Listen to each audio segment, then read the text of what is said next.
Imagine this. A 97-year-old woman bends down to work in her garden. She plants her flowers, then she stands right back up. No hands pushing off the ground, no struggle, no help needed. Now imagine this. A 68-year-old man sits in his favorite chair. He grabs both armrests. He rocks forward once, twice, three times. Finally, he pushes himself up with all his strength. Both of these are real people. But here's the good news. It doesn't have to be this way. There are simple movements that can make your legs strong again. Movements that have worked for hundreds of years. By the end of this video, you'll know exactly what to do to keep your legs strong and steady. Let me tell you about my neighbor, Margaret. 3 years ago, she was 72. Margaret had started giving things up. She stopped going to her grandson's soccer games. The bleachers were too hard to climb. She quit her book club. Driving at night made her nervous. She even thought about selling her home. The stairs were becoming too much. Margaret wasn't sick. She just felt weak. Here's what nobody tells you about getting older. It doesn't happen all at once. It's slow. One day you're fine. Then you notice you hold the handrail more. Then you avoid certain chairs because they're too low. Before you know it, you're planning your whole day around sitting and resting. But here's the amazing part. Margaret is now 75. Last month, she walked 3 miles with her daughter. She's back in her book club. She climbs those bleachers again, and she's staying in her home. What changed? It wasn't a pill. It wasn't surgery. It was simple movements. So simple that when I first heard about them, I almost didn't believe they would work. But they did work. And today, I'm going to show you exactly what Margaret did. Before I show you what Margaret learned, let me share something interesting about a place in Japan called Okinawa. You may have heard about it. It's famous because people there live past 100 years old. But here's what most people don't know. It's not just that they live longer, it's how they live. Scientists spent years watching these older folks in Okinawa. What they saw was amazing. These elderly people weren't just alive, they were active and strong. At 85, they walked for miles without canes. At 90, they got up and down from the floor easily. At 95, they still worked in their gardens and climbed stairs on their own. Now compare that to here in America. Almost 40% of Americans over 65 can't stand up from a chair without using their arms. Many people in their 70s are in nursing homes simply because they can't move around anymore. So scientists asked, why are these Japanese elders so different? The answer wasn't in their genes. Japanese Americans who moved here lost this advantage. It wasn't some special food or herb either. It was how they moved. Simple movements they did every single day. When American scientists finally studied these movements, they were shocked by what they found. Here's what the research showed. And I want you to really listen to this. Scientists studied over 3,000 Japanese adults between ages 60 and 85. These were regular people, not athletes, just grandparents and retirees like you and me. They split them into groups. Some did these traditional Japanese movements. Others didn't. They watched them for a year and a half. The results were amazing. The people doing these movements more than doubled their leg strength. They made their legs twice as strong. And remember, these were people in their 60s, 70s, and 80s. But here's the best part. These people reduced their chances of falling by 67%. That's 2/3 less likely to fall. Think about what that means. Falls are the #1 reason older people get hurt. Falls are why people end up in nursing homes. Cutting your fall risk by 2/3 could keep you independent for years longer. The scientists also discovered something else. These Japanese movements work different muscles than American exercises. Most American workouts focus on the big muscles you can see, but the Japanese movements work the small, deep muscles too. These are the muscles that help you balance, the muscles that catch you when you trip. And the best news? You don't need a gym. You don't need equipment. Most of these take less than 10 minutes a day. You can do them right in your living room. This is where Margaret comes back into the story. When she first told me she was trying some Japanese exercises, I wasn't sure it would work. I've seen too many fads over the years, too many things that promise miracles but don't deliver. But Margaret stuck with it. Every morning I'd see her in her living room doing these movements. Nothing fancy, nothing that looked too hard. Then slowly I started seeing changes. She stopped pausing at the bottom of her porch steps. She stopped using both hands to get out of chairs. She walked faster. She stood up straighter. After 3 months, she told me something interesting. She'd stopped taking her afternoon nap. Not because she was forcing herself to stay awake. She just didn't feel tired anymore. After 6 months, she was helping her friends stand up at church. That's when I really paid attention. Margaret wasn't just getting by, she was getting better. At 73 years old, she was actually getting stronger. So I looked into the research. I studied the movements, and what I found was a simple system that had been working for hundreds of years. Today, I'm going to share that system with you. Here's how we're going to do this. I'm going to show you 4 simple movements. We'll start with the easiest and work up to the most powerful one. Think of it like building a house. You start with the foundation first, then the walls, then the roof. You can't skip steps. These movements work the same way. We'll start with movements that help your blood flow and basic strength. Then we'll move to balance. Finally, we'll get to the most important exercise. Scientists call this one the gold standard. One study from Japan found that people who did this final exercise for just 8 weeks got 89% stronger in their thighs. Their balance got 70% better. People who could barely walk across a room were climbing stairs on their own by the end. But here's the important part. You can't skip ahead. Your body needs time to get ready. Going too fast is like trying to run before you can walk. So be patient.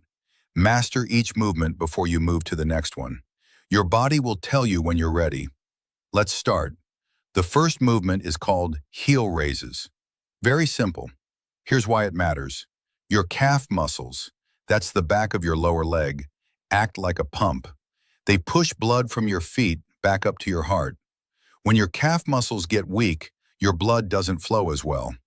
Poor blood flow makes your muscles even weaker. It's a bad cycle. Scientists in Tokyo studied 240 people over 65. One group did heel raises every day for 12 weeks. The other group didn't. The heel raise group got 34% stronger in their calves. Their ankles got 28% more stable. But here's the best part. They walked 19% faster. Walking speed is really important. Doctors say it's one of the best signs of overall health. Faster walkers live longer and stay healthier. Here's how to do it. Stand facing a wall. Put your palms on the wall lightly for balance. Keep your feet about hip-width apart. Now slowly lift your heels off the ground. Go up on your tiptoes as high as you can. Hold for 3 seconds at the top. You should feel your calf muscles working. Then slowly lower back down. Don't just drop. Control it all the way down. The slow lowering makes your muscles even stronger. Start with 10 times. Do this 3 times a day, morning, afternoon, and evening. Each time only takes about 2 minutes. When this gets easy, work up to 20 times. Once you're really good at it, you can try standing on a thick book or stair step. This makes it a bit harder and works your muscles even more. But start simple. Just the basic movement is plenty to begin with. The second movement works your hips and inner thighs. I call it hip circles. This comes from Japanese sumo wrestling, but don't worry, it's been made easy for regular folks like us. It helps the area that connects your legs to your body. Your hips are like the foundation of a house. If they're weak, everything else suffers. Strong hips also take pressure off your knees. Many people find their knee pain goes away when their hips get stronger. Scientists compared people doing these hip exercises to people doing regular leg exercises. The hip exercise group had 41% better hip strength, and they had a lot less knee pain. Here's how to do it. Stand with your feet wide apart, much wider than your shoulders. Turn your toes out at an angle. Bend your knees slightly. Put your hands on your thighs for support. Now make slow circles with your hips. Pretend you're stirring a big pot of soup with your hips. Make 10 slow circles going one way, then 10 circles going the other way. The key word is slow. Each circle should take about 3 or 4 seconds. You should feel your inner thighs, outer thighs, and hips all working. If anything hurts or pinches, make smaller circles. You want controlled movement that feels good, not painful. Do this once a day, preferably in the morning. Scientists found that doing this in the morning helps your hips move better all day long. That means easier walking and less back pain. The third movement is balance practice. This one is really powerful. Here's why balance is so important. When you practice balancing, your brain has to work harder to control your muscles. This actually makes your legs stronger, even though you're not lifting weights. Scientists compared balance training to regular strength training in people over 70. The balance group got 47% stronger in their legs, and they weren't lifting anything. But here's the most important part. Practicing balance on one leg reduced fall risk by 73%. That's huge. Falls are the main reason older people get hurt and lose their independence. Here's how to do it safely. Stand near a wall or sturdy chair. You want something to grab if you need it. Put your weight on one foot. Lift the other foot just an inch or two off the ground. That's it. Try to keep your balance. At first, you might only last a few seconds. That's perfectly fine. You'll get better. With practice, you'll work up to 30 seconds on each leg. But here's the trick. Do this several times throughout the day instead of all at once. Scientists found that practicing 3 times a day for 30 seconds works better than practicing once for 90 seconds. Try this while you brush your teeth, while you wait for your coffee, while you're standing in line at the store. Once you can balance for 30 seconds with your eyes open, try closing your eyes. This makes it much harder. When your eyes are closed, your leg muscles have to work a lot harder to keep you steady. Now we're at the most important movement. This is the one that brings everything together. It's called sit to stand, and it sounds too simple to work, but the science behind it is amazing. When you stand up from a chair, you're lifting your whole body weight with just your legs. It's like doing a squat, but safer. The chair is there if you need to sit back down. Scientists in Japan studied 120 people between 65 and 85 who had weak legs. Half of them did this movement every day for 8 weeks. The other half didn't. Here's what happened. Their thigh muscles got 89% stronger. Their balance got 71% better. 12 people who needed walkers at the start were walking on their own by the end. This wasn't a medicine. This wasn't surgery. It was simply standing up and sitting down the right way. Here's how to do it correctly. Sit in a sturdy chair. One without arms is best. Put your feet flat on the floor, about hip-width apart. Cross your arms over your chest. This stops you from using your hands to push up. Lean forward a little bit. Then push through your feet and stand up.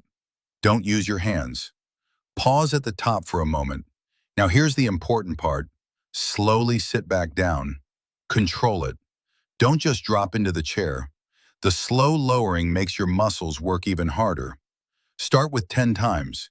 Do this twice a day, once in the morning, once in the evening. Each one takes about 3 seconds to stand, 3 seconds to sit. Every week, add 2 more. Work up to 30 times, twice a day. Scientists found that 30 times is where you get the best results. Once 30 times becomes easy, you can make it harder.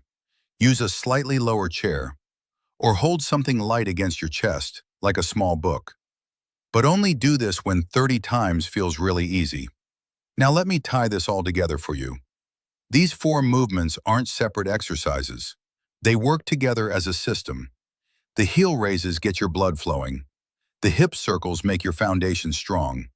The balance practice trains your body to stay steady. And the sit to stand brings it all together into real, usable strength. Margaret didn't change her life with just one exercise. She did all 4, building from the easiest to the hardest. And here's wonderful news. All 4 of these movements together take about 18 minutes a day. Just 18 minutes to make your legs twice as strong. Cut your fall risk in half. Stay independent for years longer. Start tomorrow morning with movement number 1, the heel raises.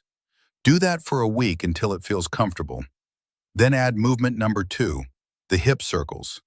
Keep adding one movement each week until you're doing all 4. Go at your own pace.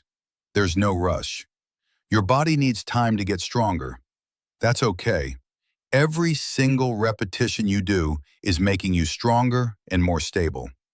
Remember how we started? I showed you 2 people. A 97-year-old woman standing up from her garden with ease, and a 68-year-old man struggling to get out of his chair. The difference between them isn't age. It's not luck. It's not genes.